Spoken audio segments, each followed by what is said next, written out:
First ever factory outlet Mukunda jewellery KPHB Kothapet Khammam Somajiguda Hanamkonda. నమస్తే రమగారు. నమస్తే జయ. రమగారు, ఏదన్నా భక్తి కథ, భక్తుల కథ.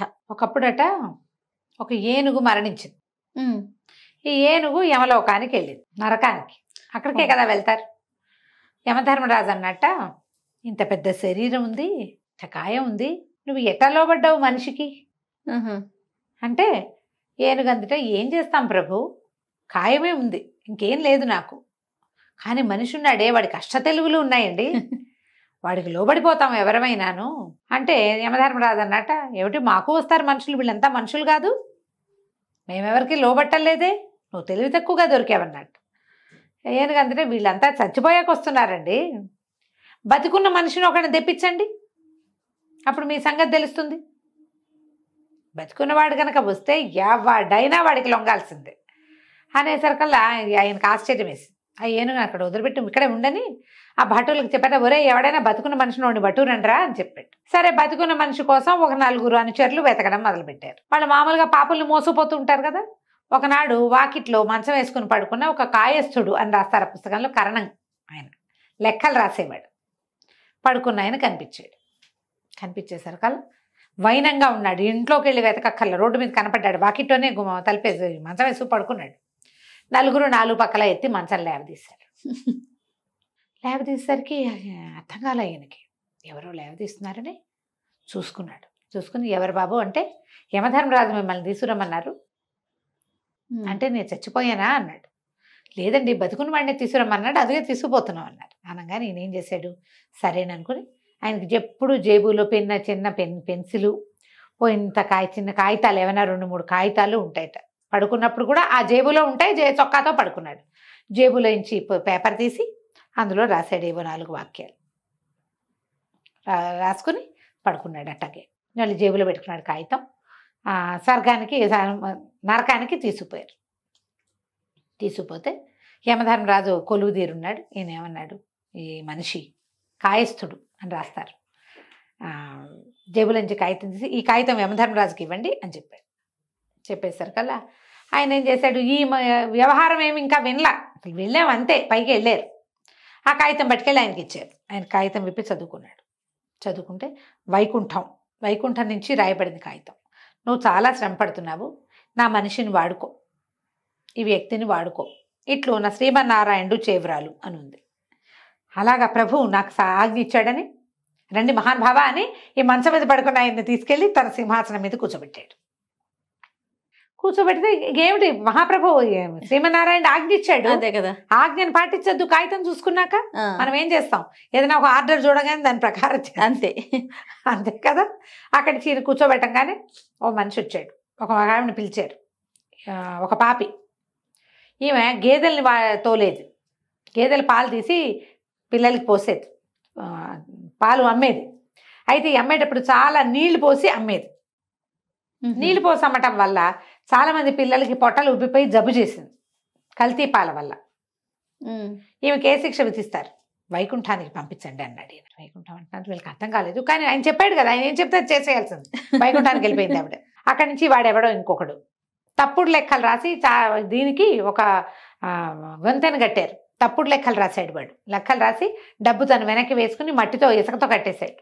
అది వంతెన కూలిపోయింది. చాలా మంది మరణానికి కారణమయ్యాడు వీడు. వైకుంఠానికి పంపించండి. వైకుంఠం ఓకే, అర్థం కావట్లేదు జనాలకి. కానీ చూస్తున్నాడు యమధర్మరాజు. మిగిలిన వాళ్ళకి వీళ్ళకి నరక భటులకి ఏమి అక్కర్లా, ఆయన ఏం చెప్తే అది చేస్తారు. వైకుంఠం వైకుంఠం వైకుంఠం వైకుంఠం, అందరూ వైకుంఠానికి, ఈయన బికమహ వేసి కూర్చున్నాడు యమధర్మరాజు. అందరూ వైకుంఠానికి వెళ్ళిపోతున్నారు, ఏమిటి చేయాలి మనం ఇప్పుడని. ఈ లోపల ఏమైంది, వైకుంఠానికి క్యూ పెరిగింది. నరకలోకంలోకి వచ్చే పాపల క్యూ ఎంతుందో వైకుంఠానికి వెళ్ళే క్యూ అంతుంది. విష్ణుమూర్తి చూసుకున్నాడు, ఏమిటి ఇంతమంది పాపులు వస్తున్నారు, ఇంతమంది ఆత్మలు వైకుంఠానికి వచ్చేస్తున్నాయి అని చెప్పి ఈయన ఏమనుకున్నాడు, ఓహో అంత పుణ్యబలం పెరిగింది ఆ భూలోకంలో, అదేమిటో చూద్దామని ఇక్కడికి వచ్చాడు. విష్ణుమూర్తి నరకంలోకి వచ్చి యమధర్మరాజుని అడిగాడు, ఏమిటి ధర్మరాజా ఇంతమందిని పంపిస్తున్నారు, ఇక్కడ ఏమైనా కొత్త దేవుడు వెలిసాడా, ఏ రకంగా వీళ్ళందరినీ వైకుంఠానికి పంపిస్తున్నారు అని అడిగేసరికల్లా, ప్రభు అది నా పని కాదండి, మీరు పంపించారు కదా లెక్కల వ్రాతగాడిని ఒకడిని, ఆయన పని. నేను పంపానా అన్నాడు. అవునండి అనేసరికల్లా ఈయన అడిగాడు, కాయస్థుణ్ణి విష్ణుమూర్తి. నాయన నిన్నెవరు పంపారని? తమరే ప్రభు అన్నాడు. నేను పంపానా నిన్ను అన్నాడు విష్ణుమూర్తి. మరి నా బాబు పనే అది, మా నాన్న వల్ల అయినా అవుతుందా నన్ను ఇక్కడికి పంపటం? మీరే తలుచుకుంటే అదే కదా ప్రభు అయ్యేది. భగవంతుడు తలిచిందే కదా అవుతుంది. నన్ను నరకలోకానికి పంపించారంటే అది నా వల్ల అయ్యే పని కాదుగా, భగవంతుడే చేశాడు. అయిందా? అక్కడి నుంచి ఈయన ఆశ్చర్యపోయి ఎలా తెలిసిందంటే ఇగో ఇలాగా, సరే అయితే పొరపాటున వచ్చావు, నువ్వు వెళ్ళిపో అన్నాడు. అదేంటి? భగవద్గీతలో ఏం చెప్పబడింది? నా ధామానికి ఎవడైతే వస్తాడో అక్కడి నుంచి నివృత్తి లేదు, వాడు వెనక్కి వెళ్ళాడని చెప్పావు. భగవద్గీతలో నుంచి ఆ వాక్యం తీసేయండి మీరు. తమరు చెప్పిందే కదా, నన్ను పొందిన వాడు ఇక వాడి వెనక్కి తిరగడు. నేను నిన్ను పొందాను, ఇదిగో నేను పొందిన తర్వాత ఇక నేను వెనకెట్టా వెళ్తా, వాక్యం తీసేయండి అనగానే గతుకమన్నాడు భగవంతుడు కూడా. ఇప్పుడు స్వర్గం ఈ వైకుంఠం అద్భుతమైందని విన్నారు, అక్కడికి వెళ్ళిన వాళ్ళు ఎవరు వెనక్కి రారు, ఆల్రెడీ జనం వచ్చేసారు, వెళ్ళిపోయారు వాళ్ళంతమంది. వాళ్ళకి నివృత్తి లేదు, నేను నిన్ను ఇప్పుడు పొందాను కదా, దానికి నివృత్తి లేదు. సరే భగవంతుడు అన్నాడు, సరే ఎంత పాపాత్ముడైనా వైకుంఠానికి వచ్చాకే తిరుగులేదు, కానీ నువ్వు ఇలాంటి పని ఎందుకు చేసావు? ఇలాంటి పని ఎందుకు చేసావు అంటే, అవును నాకు అధికారం వచ్చింది. మనిషి అంటున్నాడు నాకు అధికారం వచ్చింది, నేను మంచి పనే కదా చెయ్యాలి, వైకుంఠానికి పంపడం కంటే మంచి పని ఇంకొకటి ఉందా లోకంలో? అంతే కదా అనేసరికల్లా ఈయన దేవుడు భగవంతుడు అడిగాడు, యమధర్మరాజా ఇతనికి ఎందుకు ఇచ్చావు సింహాసనాన్ని నువ్వు అని అడిగితే, తమరు రాసిచ్చిన కాగితాన్ని బట్టి ఇచ్చానండి అని.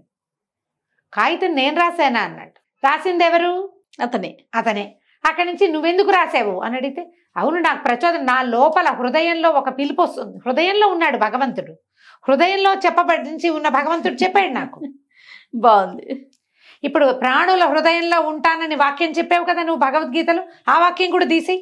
నా హృదయంలో ఉన్న నువ్వు ప్రచోదనం కలిగించావు నాకు, వాక్యం రాయి అని. నేను వాక్యం రాసా, ఆయన ఒప్పుకున్నాడు, నన్ను ఎక్కించాడు, నేను పంపిస్తున్నాను. అధికారం ఉన్నవాడు చేయవలసిన పని ఏంటి? మంచి పని చేయాలి, అదే చేశా. ఇప్పుడు ఆ వాక్యం ప్రాణుల మనసుల్లో నేను ఉంటాను అనే వాక్యం ఎట తీసేస్తాడు? అసలు సాధ్యం కాదు కదా. సాధ్యం కాదు. అక్కడి నుంచి ఈ కాగితం నువ్వు తెలుసుకోలేదా, నువ్వెవరివి అంటే మనిషిని నన్ను తీసుకొచ్చారు. ఈయన నిర్ఘాంతపోయాడు. ఒరే వీడు ఎక్కడి నుంచి వచ్చాడు అంటే, పడుకున్న మనిషిని తీసుకురమన్నారు కదా మీరు, మనిషిని తీసుకురమన్నారు కాబట్టి ఇక మనిషి వచ్చేసాడు పైకి. అప్పుడు ఇంకా భగవంతుడు ఏమన్నాడు, సరే నీకు అవకాశం వచ్చింది, నువ్వు నన్ను చూసావు, నీకు అవకాశం లభించింది, నువ్వు నాతో రా అన్నాడు. నాతో రా అంటే ఇతను అన్నాడు, నేను అట్లా రాను, ఏనుగు వల్ల నేను ఇక్కడికి వచ్చాను. బాగుందిగా పాయింట్, సూపర్. ఏనుగు ఇట్లా చెప్పింది కాబట్టి ఇప్పుడు పాయింట్లో ఏమేమి కలిసినాయి? యమధర్మరాజుకి ఏనుగు చెప్పింది, నువ్వు బతికున్న మనిషిని తెస్తే నీ సంగతి తేలుతుంది అని. అవును, వీళ్ళు బతికున్న మనిషిని తెచ్చారు. ఈ వచ్చిన వాడు బతికున్న మనిషి అని వాళ్ళు చెప్పలా, కాగితం ఇచ్చేశారు ముందు. కాగితం చూసుకుని ఫాలో అయిపోయి ఎక్కిచ్చేసుకున్నారు. ఇప్పుడు తెలిసింది. ఇప్పుడు భగవంతుని చేరిన వాడు భూలోకానికి వెళ్ళడు, భగవంతుని చేరిపోయాడు ఆల్రెడీ. సరే నువ్వు నాతో వైకుంఠానికి రమ్మంటే నన్ను ఏనుగుని తీసుకొస్తేనే నేను వస్తానన్నాడు. అందరూ ఏనుగుని అడిగారు, ఏనుగు నువ్వు కూడా వస్తావా వైకుంఠానికి అంటే, నా సోదరులంతా ఇక్కడే ఉంటే నేను ఎటా వస్తాను అంది.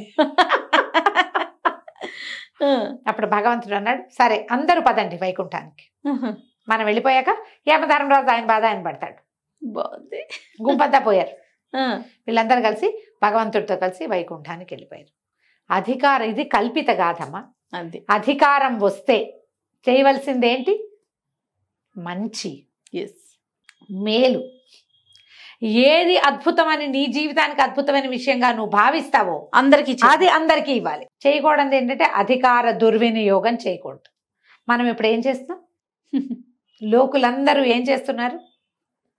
ఈయన వాక్యాలు చెప్పాడు చూడు, హృదయంలో భగవంతుడు ఉంటాడు, అతన్ని విను, అతను నిన్ను అబద్ధం చెప్పమనడు, అతను నిన్ను చంపమనడు, చెడు చేయమనడు, మోసం చేయనడు, కొండలు చెప్పమనడు. ఏం చేయమంటాడు? మంచి చెయ్యి అని చెప్తాడు. లోపల ఉన్నవాడు చెప్పేది ఏంటి? అంతే, మంచి. మంచి సరైన పని. ఏది సరైంది? నీకు ఏది సరైందో, నీకేది సంతోషాన్ని కలిగిస్తుందో అదే నువ్వు ఇతరులకు ఇవ్వాలి. ఇతరులకు ఇస్తే నీకు సంతోషం కలిగేది కాదు. అది నీకు జరిగితే నువ్వు సంతోషంగా ఫీల్ అవుతావు అనుకో, అది వాళ్ళకి జరపాలి కదా. అధికారం లభిస్తే చేయవలసిన పని ఏంటంటే ఈయనకి యమధర్మరాజుగా అయ్యే అవకాశం వచ్చింది. పాపుల్ని వేయించండి గీయించండి అనకుండా మళ్ళీ పుట్టుకలేని చోటికి పంపించేసాడు. అది చక్కగా ఉన్న వాళ్ళందరినీ పంపించేశాడు. కల్పిత గాథ యాక్చువల్ గా ఇది. కానీ ఎంత అద్భుతంగా ఉందో రమ్మగారు, ఎంత బాగా రాశాడు చూడు. చాలా చాలా బాగుంది. ఎక్కడ ఏమీ చేయకూడదు, నువ్వు ప్రయత్నం చేయి సాధ్యమైనంత. ఎప్పుడో ఒక్కొక్కసారి మనం అధికారాలతోటి ఇబ్బంది పడతాం. కత్తి మీద సాము అధికారం అంటే. ఆ కాస్త ఇబ్బంది పడ్డప్పుడు పడు, కానీ అవకాశం ఉన్నప్పుడు సహాయం చెయ్యి, మంచే చెయ్యి అని. కంచికి మనం ఇంటికి. నమస్తే అండి. నమస్తే.